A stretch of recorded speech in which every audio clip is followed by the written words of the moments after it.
There's something big coming to our little corner of the hobby. It's right behind me, isn't it? Gundam, huge in our little hobby space now. Obviously being popularized by other YouTubers and creators on the platform.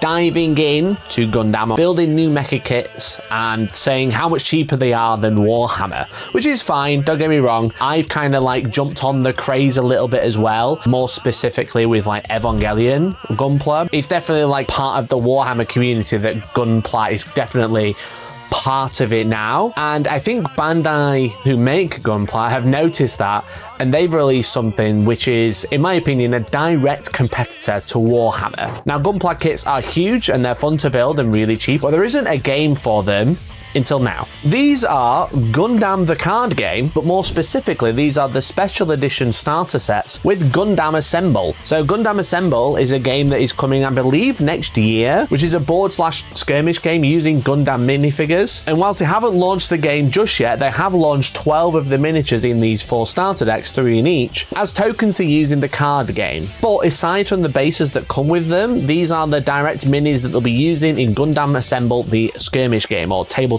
game or board game or whatever they want to call it. They've launched 4 starter sets in total, one of them called Heroic Beginnings, which obviously comes with the deck. It comes with a booster pack. You're going to have Gundam, Guntank, and Guncannon. In Wings of Freedom, you're going to have the Tolgeese and 2 Leos. In Zeon Rush, you're going to have Shah Zaku and 2 Zaku 1s. And then in Siege Strike, you're going to have the Ale Strike, the Sword Strike instead of the Launcher Strike, and finally the G Fighter. I can't remember what the plane's called. Sorry. Now, I'm not sponsored by Bandai or anyone like that, but if they are watching, my email is in the description. I would love to chat. But I did buy these all myself, and today I wanted to like have a look at the miniatures, build them up, and probably paint one and see what they are like in comparison to our Lord and Savior Games Workshop. So each box is basically set up the same way. Inside, you're going to get the instructions. 1, how to build the miniatures that are available in the starter sets, and 2, how to play the actual trading card game. And then we're going to get the actual starter deck, the miniatures, and a booster pack, and the booster pack being a foil version of one card that's available in the deck. In each deck, there's 3 miniatures available. As I mentioned, this is the first and only way to get hold of official Gundam Assemble. I'm not really sure why they've tagged them together, because in the trading card game, they don't do anything. They are just representing tokens, but it's nice that you can get them. They're not required to play the trading card game, but it's very cool that they have like an option of either buying the trading card game, or you can buy one with the miniatures in it, and that's pretty fun. But the miniatures are very much what you would expect if you are a Gunpla or a Gundam builder already, a Gundam model maker already.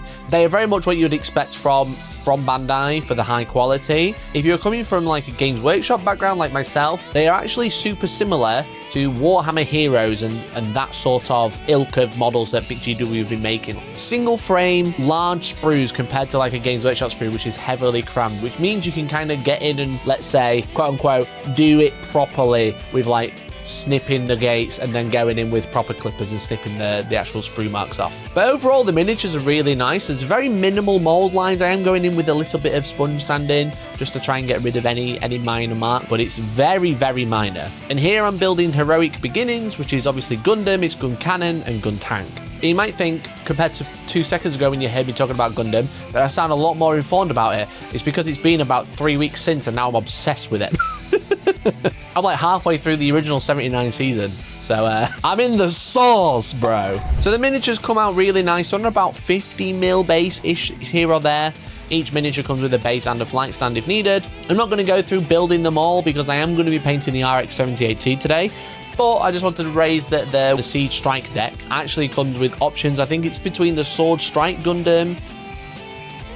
I can't remember, I'm going to have to look at my deck. You get options between the Sword Strike Gundam, or you can build the Ale Strike Gundam, and then obviously you get like the third miniature, which is the bird mode version, essentially. I went with the Ale Strike Gundam because I thought it looked cooler, but it's nice that you get like those options, and yeah, I probably will have to go out and buy another starter set. 1, because I want some more cards, and 2, why would I not have all of the options? But they're very cleanly put together. They stand quite tall, and if we want to start comparing them to like Games Workshop miniatures, the RX78 or the Gundam stands slightly taller than like a normal Primaris Space Marine, stands a little taller than a Heavy Intercessor as well. It's not horrifically bigger, it's not massive compared. It obviously stands a little bit leaner, but taller. I think Gundam is supposed to be like Imperial Knight size. Not like a real world reference. They're supposed to be like Imperial Knight size, basically. So you can get like a kind of scale where if like, I think 6mm scale, an Imperial Knight will be a similar size to the Gundam, maybe a little bit smaller. So maybe it's like 7 or 8mm scale or something like that. But like I said, the miniatures are really nice and they represent the tokens within the game. But next year, when there is Gundam Assemble as an actual game, they will have slightly different bases, which is kind of annoying that they don't provide the proper bases for next year. But it's nice that we have them early. But overall, compared to Warhammer, they are really nice miniatures. And like, if you think about it, these were £35 each retail from where I bought them from. The deck goes for about £14 to £15. So we're talking about 20 quid for 3 miniatures, which is obviously on the pricier side compared to like Games Workshop. Unless you start thinking like these are like character miniatures, which they are quite characterful. Then you could either say it's really cheap because a Games Workshop would charge £25 for one miniature, or they're really expensive because you can get 10 miniatures for 40 quid. You know what I mean? It's a bit like, are they cheaper? I don't think so. Is the quality really high? Definitely, definitely. The minis are really, really nice and tall. I'm really impressed with them. And I think it'd be rude not to showcase these without painting the original Gundam. And I realise I've been calling it Gundam, not Gundam.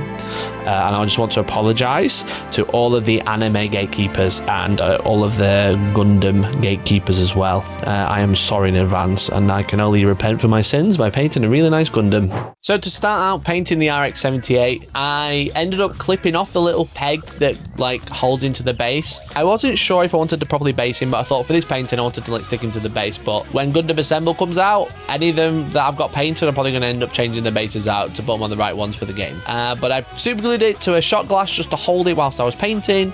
Using the Colour Forge Super Glue Activate, and you can use my link in the description to grab any of your hobby supplies using this video, using my link to really support the channel. I'd really appreciate it if you did that. However, we ended up priming him using Ashen Grey, which is obviously one of the Colour Forge Signature series. It's a really nice, it's like a off cold white, which is really nice as like a base coat. If you want to paint something white rather than starting at like white and working down, it gives like a really nice mid-tone. So to start out, I want to add some shading early on. I'm essentially going to be doing lots of like underpainting because we're going to be using some contrast to get the main bulk of the colours. But I'm using Nighthaunt Gloom, one of the contrast paints, and mixing that with Reichland Flesh Shade. Now, what that's going to do is add a little bit of warmth back to the colour, but we're using a contrast paint overall all over to add shade into the like large parts of the armour. Because the thing is with this, compared to like painting Warhammer, there's a lot of flat panels, which is really nice, but obviously they can look very flat and quite blocky. So I'm using Reichland Flesh Shade and adding some water to really thin it down so it's not quite as intense. And that's just going to give us like a cool, reddy brown mixture that's going to go into the recesses. And as we're painting this all over, I don't mind it pooling too much. I'm obviously going in and like, if there's anything that's like ridiculous, it looks like a droplet, I'm trying to like get that back up with a clean brush. But like if it's like settling on the armor and it's like a little bit of like a little puddle, I'm leaving that to dry because that'll give us some shading across the armor and it'll kind of like be like a nice gradient from like dark in the corner and then lighter up top. But essentially I'm applying it quite heavily, and then when it is dry, I'm going back in and doing it again because there's some bits that kind of like coffee stained a little bit, which I weren't super happy with. So some places I went back in and added a little bit more contrast over the dry miniature to add more shading. We're trying to like build the contrast from like dark blue, black in the corner to quite light in the top. Next up, we're going to take some 2 thin coats Trooper White. This is like a warm off-white compared to like a cold off-white. It's again not quite extreme white because I don't want to go to it too early because I want that to be my final highlight color. And I'm using a sponge to apply this all over the miniature. By using a sponge, we can build on that gradient that we already have, and we're like using like a dot effect to build the color up rather than just trying to layer it over the top, because then you've got to kind of like blend it from the darkest shadows to the lightest point, whereas a sponge, we're kind of blending it by just using like a dot effect essentially. So I'm just going all over the miniature. I'm not focusing on where the blue armor or the red armor is going to be. I'm just putting it all over because we're going to be using transparent inks to paint most of the color on before going in and do some really fancy highlights. And then when I've done a few thin coats, I'm just going in with that same color and edge highlighting. We're going to be doing a harsher edge highlight soon, but the main point is I want to like really like define the edges. So once that's done, we're going to take it nice and simple. We're going to paint by numbers. We're going to paint all the red bits using contrast Bal Red. And we're just going to fill it in. We're not thinking too much. I've thinned it down on the wet palette a little bit, but otherwise I am just painting by numbers. I'm where it should be red, I'm painting it red. Same with the yellow, using Isnt yellow. I'm just filling the bits in. And then finally, I'm using blue I believe it was a Zerman blue, and I'm just painting the blue chest plate. And because of all the underpainting that we've already done, because of all the sponging and the highlighting stuff, because we just highlighted it everywhere, the contrast is being able to do what it wants to do. We've got a nice wide range of shades and gradients on the armor, and then we're just painting transparent paint straight over, so those shades are still coming through, but as dark blue and light blue instead of black and white. So now we've got the basic colors down. You could leave it there if you really want to, slap it at a base, call it a day. But I want to take it to the next level. I really want to like make this miniature pop. I'm just obsessed with Gundam now, and I've just been thinking about painting this for weeks, and I just really want to like do this like some real justice. So first off, I'm going in with some thinned down black Templar contrast, and I'm using this as like a recess shade on some minor points just to build some of that contrast. Again, deep recesses, bright edges, you know what I mean? And I'm actually using this to like separate some of the colors as well. So between the yellow and blue especially, I'm trying to like paint it in between just to like make a really stark contrast between the two. So now we've like defined the contrast, we've defined those edges, we've defined the recesses. It's time to go in and build on the blues, red and yellow. Starting with the blue, using Stormguard Blue by P3 Paints. I've been really enjoying using P3 Paints in a minute, and they're also all sat on my desk, so it's rude not to give them a try. So with this blue, I'm just kind of like edge highlighting, but also solidifying any of the blue, because with the contrast paint, things can start to look quite patchy and it's a bit shit sometimes. If you just want to just slap the color on, that's fine, but if we're gonna like take it from okay to really nice, it's a case of just like reapplying that blue and just like solidifying some of the shade and some of the colors. And then once I'm happy with the basing of the blue, I'm going in with some rune shots and mixing some of that in there to create a highlight color. And I'm just highlighting the edges. I'm not reinventing the wheel here, but I do think the shade of blue is like bob on, to be honest. And I'm basically mixing that into our original Stormguard blue, and I'm going in with like perfect rune shot, and then I'm adding a little bit of white in there just to like create a couple of highlight colors, create some dot highlights and stuff like that. And I'm just like, beautiful. It's the red that's the problem. Now, as you keep adding white, obviously the blue is going to look very desaturated and look very like classic comic book printing. It's very classic Pokemon printing where like half the colors missing. So I just use a little bit of thinned down Stormguard Blue to paint over everything as a glaze. And I've really found that like P3 Paints, they're not paying me to say this. They did send me the set though, so just bear that in mind. P3 Paints I've found are like really nice to try things out that I've never done before, because it feels like their paint's helping rather than being an enemy. In this case, I used like the paint, just thinned it down with a bit of water. And because I glazed over it, it made the blue look really nice. By bringing it all back together, it felt like I knew what I was doing for a change. So it turns out I can glaze. It's just you need the right paint with the right consistency for it to actually work.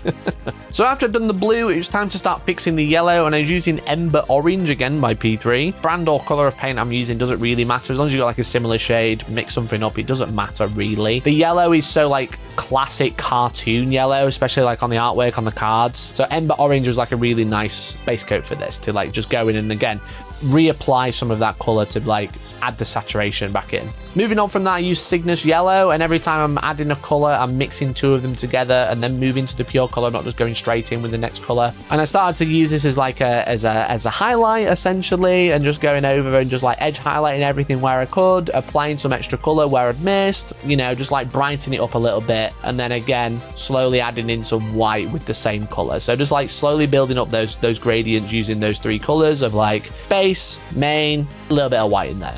And then it was the red. The red was difficult. I think the problem was I'd actually applied the red contrast during the heat wave.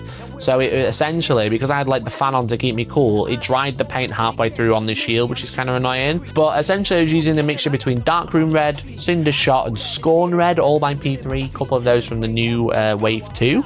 But essentially I'm just like reapplying the red to like try and make it consistent, and then using Cinder Shot, which is like a really nice fire red, just to fire red like Pokemon. So to add some deeper contrast, I obviously like highlighted all of the edges, but then I used Dark Rune Red again, trying to glaze, something I don't really do very much, you can probably tell by this video, trying to glaze into some more shadows. Because of Baal Red, again having the same problem as Imperial Fist Yellow, is that it's one of the new contrast paints that's contrast but not really contrast. There wasn't much like definition, so I was using Dark Rune Red, which is like a really deep maroon color, to essentially water down and apply to some of the recesses, just to try and like add like a little gradient. And a big one of that was the shield, because the shield was extremely patchy.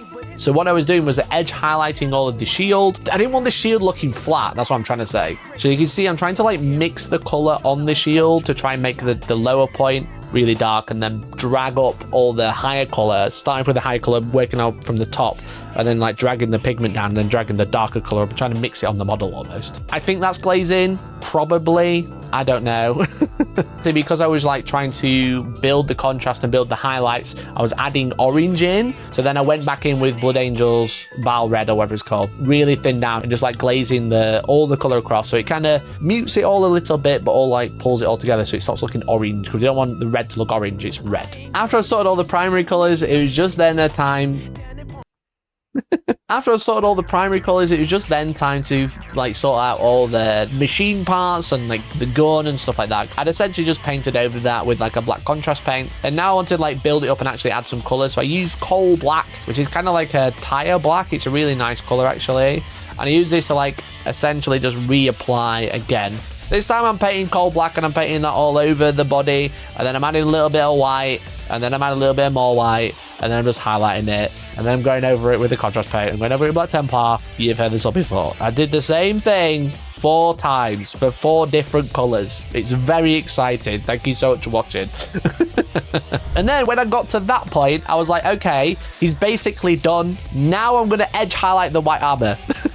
And the reason I did that is because obviously white is notorious for like painting, and it's going to grab every color really easily because it's like painting near a white piece of paper. You're obviously going to get paint on it. So I waited until the end to do the white base coating again. I used Trooper White to base over anything where I'd like smudged, or if I got like a bit of contrast here, I got like a bit of red there. I used Trooper White to base coat over it, and then I highlighted it using Menoth White.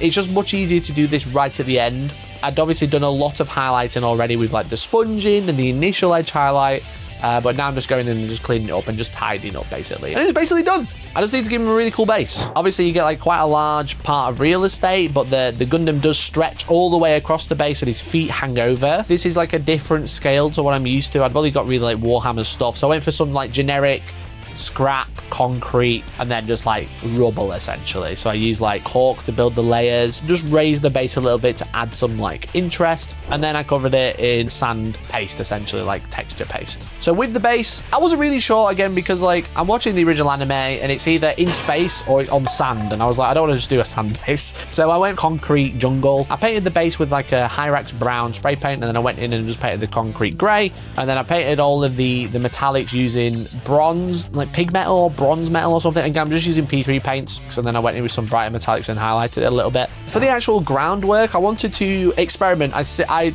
don't really paint like jungle bases very often, so I'm trying to like experiment a little bit rather than just going in with a flat color.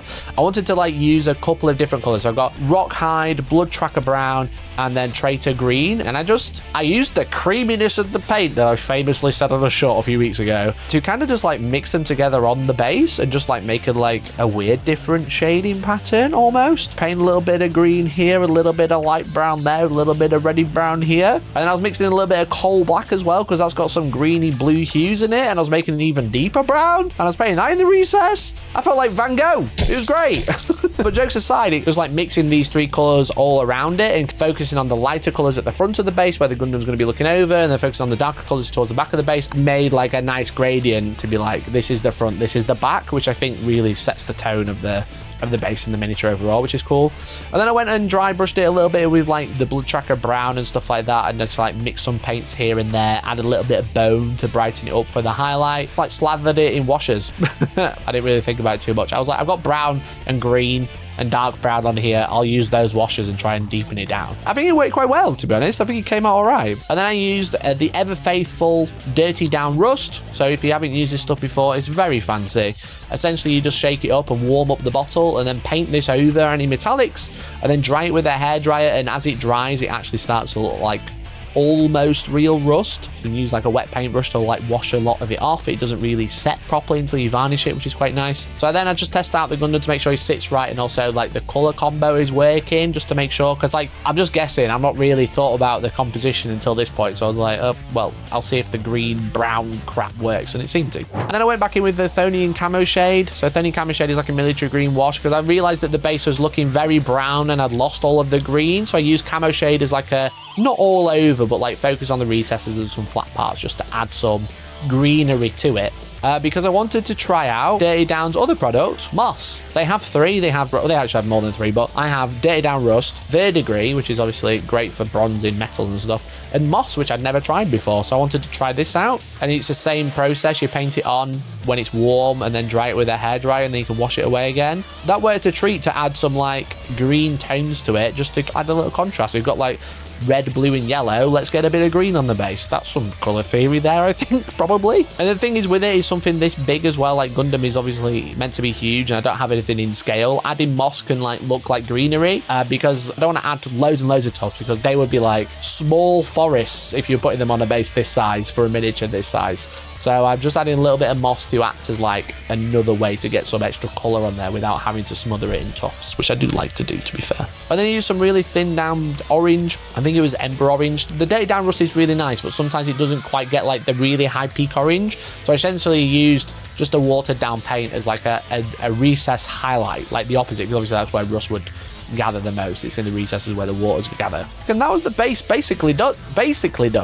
And then it was a case of pinning the Gundam to the base using just a piece of paper clip, and then super gluing him down to the base. And then this is where I added a few tufts. Again, what I'm doing, I've got some really short tufts, which are great for like this scale, because obviously they don't look quite as crazy.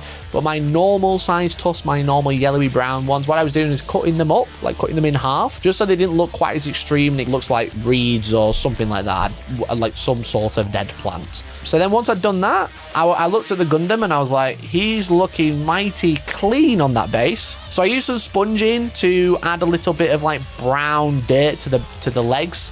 But I did make a mess of it and have too much paint on one of the sponges. So I just went in and fixed that with a little bit of like Trooper White on the paintbrush. And then once I'd done that, we had ourselves an RX78-2 GUNDAM ready to play Gundam Assemble.